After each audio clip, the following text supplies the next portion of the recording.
Hello guys, मैं Amarjeet sir. इस video में दिखाएंगे कि 30 दिनों में कैसे इंग्लिश सिखाते हैं, अंग्रेजी सिखाते हैं बाय महेंद्र दुगुने। आप सभी के लिए बन गया हूँ इंग्लिश का टीचर, क्योंकि आप में से बहुत सारे लोगों ने मुझे रिक्वेस्ट की थी कि एक फ्री इंग्लिश स्पोकन का जो है कोर्स बना दीजिए ताकि आपको इंग्लिश सीखने में समझने में आसानी हो जाए। और मैं आपके लिए लेकर हाजिर हूँ इंग्लिश स्पोकन का एक फ्री कोर्स। इस कोर्स को आपको टाइम निकाल कर देखना पड़ेगा, क्योंकि ये वीडियो थोड़ा सा हमारे नॉर्मल वीडियो जो होते हैं उससे लंबा हो सकता है। लेकिन मैं इस बात की श्योरिटी देता हूँ कि यदि इस वीडियो को आपने देख लिया तो इंग्लिश का जो बेसिक है ना, मैं एडवांस की बात नहीं कर रहा हूँ, जो बेसिक है ना वो एकदम क्लियर हो जाएगा। अच्छा, ये इसका पहला पार्ट है जिसमें मैं आपको बेसिक बेसिक सारी चीजें सिखाऊंगा। सेंटेंस कैसे बनाते हैं वो आपको बनाना आ जाएंगे।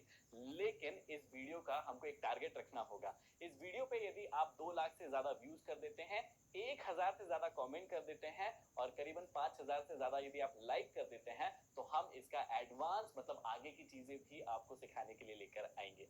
शुरुआत करते हैं इंग्लिश स्पोकन की कि भैया इसकी शुरुआत कैसे होती है या आपको इसकी शुरुआत कैसे करना है। देखिए, अंग्रेजी बोलने की शुरुआत किसी भी सेंटेंस से होती है, ये आप सभी को बहुत अच्छे से पता है।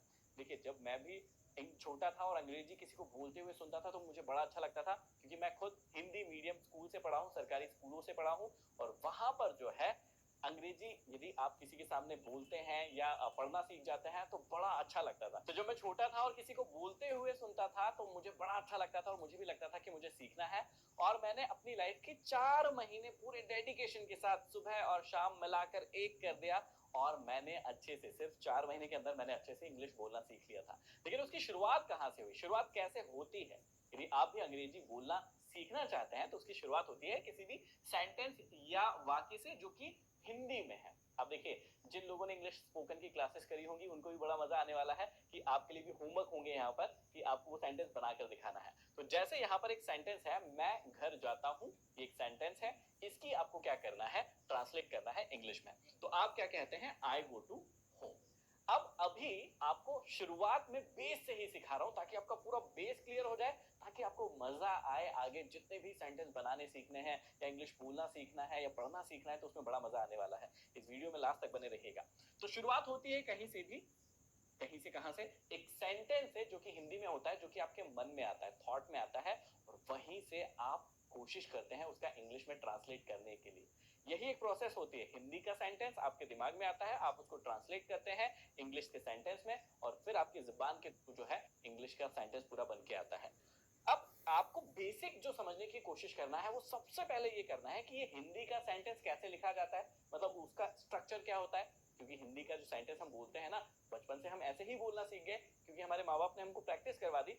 लेकिन उसका भी एक स्ट्रक्चर होता है। क्या स्ट्रक्चर होता है वो देखिएगा। जो हिंदी का जो सेंटेंस होता है ना, उसका स्ट्रक्चर होता है, उसमें सबसे पहले आता है सब्जेक्ट।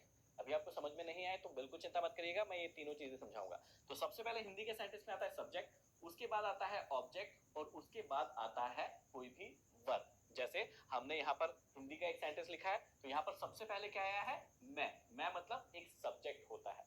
सब्जेक्ट मतलब काम को करने वाला, ये मैं अभी आपको सिखाने वाला हूँ। अभी पहले ये बता देता हूँ कि हिंदी के सेंटेंस का बनाने का स्ट्रक्चर क्या होता है और इंग्लिश जो बोलते हैं उसका स्ट्रक्चर क्या होता है। तो हिंदी का स्ट्रक्चर क्या होता है, सबसे पहले आता है सब्जेक्ट, उसके बाद आता है ऑब्जेक्ट। ये देखिए, ये घर जो है ना वो ऑब्जेक्ट है। और क्रिया मतलब जो वर्ब होती है वो सबसे लास्ट में यहाँ पर आती है हिंदी में। मतलब सबसे पहले हिंदी का सेंटेंस बनाने के लिए आपको सब्जेक्ट चाहिए मतलब मैं, उसके बाद ऑब्जेक्ट चाहिए मतलब घर, और उसके बाद हम वर्ब रखते हैं मतलब जाना या जाता हूं, ये क्रिया है। इस बात को समझ लीजिएगा। लेकिन इंग्लिश का जब हम सेंटेंस बनाते हैं तो ये सारी की सारी चीजें अलग हो जाती है। इंग्लिश के सेंटेंस में क्या होता है, देखिए, सब्जेक्ट तो वहीं का वहीं आएगा, मतलब आई, मतलब मैं, ये तो यही आएगा। लेकिन ये वर्ब और ऑब्जेक्ट जो है वो चेंज हो जाएगी, ये अपनी प्लेस चेंज कर लेती है। कैसे, देखिए, वर्ब जो है वो इंग्लिश में जो है वो सब्जेक्ट के बाद आती है। जैसे देखिए यहाँ पर आई जो है, मैं मतलब सब्जेक्ट हो गया, ये तो सबसे पहले आ गया, आपने देख लिया है। लेकिन ऑब्जेक्ट जो है हिंदी में पहले आया था, लेकिन यहाँ पर क्या हुआ, ऑब्जेक्ट देखिए यहाँ पर घर पहले आया है, लेकिन इंग्लिश में ये ऑब्जेक्ट जो है वो बाद में आता है। और यही सीक्रेट वाली बात है सेंटेंस बनाने के लिए जो कई लोगों को पता नहीं होती है। तो अब आपको पता चलता जाएगा। और देखिए, जाना या जाता हूं, ये एक वर्ब है, ये हिंदी में लास्ट में आती है, लेकिन आप इंग्लिश देखेंगे तो इंग्लिश में जो है ये जाना, देखिए गो, ये बीच में आ गई। सबसे बड़ा सीक्रेट यही है। यदि आप इस सीक्रेट को समझ गए तो आगे सीखने की शुरुआत कर सकते हैं। बेसिक फिर से बता देता हूं। हिंदी में सबसे पहले आता है सब्जेक्ट, उसके बाद ऑब्जेक्ट, उसके बाद वर्ब। कोई सा भी सेंटेंस उठाकर देख लीजिएगा, अभी हम प्रैक्टिस भी करवाएंगे। लेकिन इंग्लिश में क्या होता है, यदि आपको इंग्लिश बोलना सीखना है, लिखना सीखना है, समझना सीखना है, तो आपको समझना पड़ेगा कि इंग्लिश में सबसे पहले सब्जेक्ट आएगा, उसके बाद आएगी वर्ब, जो कि हिंदी में लास्ट में आती है, जो हम हिंदी के सेंटेंस बोलते हैं। लेकिन उसके बाद यहाँ पर लास्ट में ऑब्जेक्ट आएगा, जो कि हिंदी में बीच में आता है।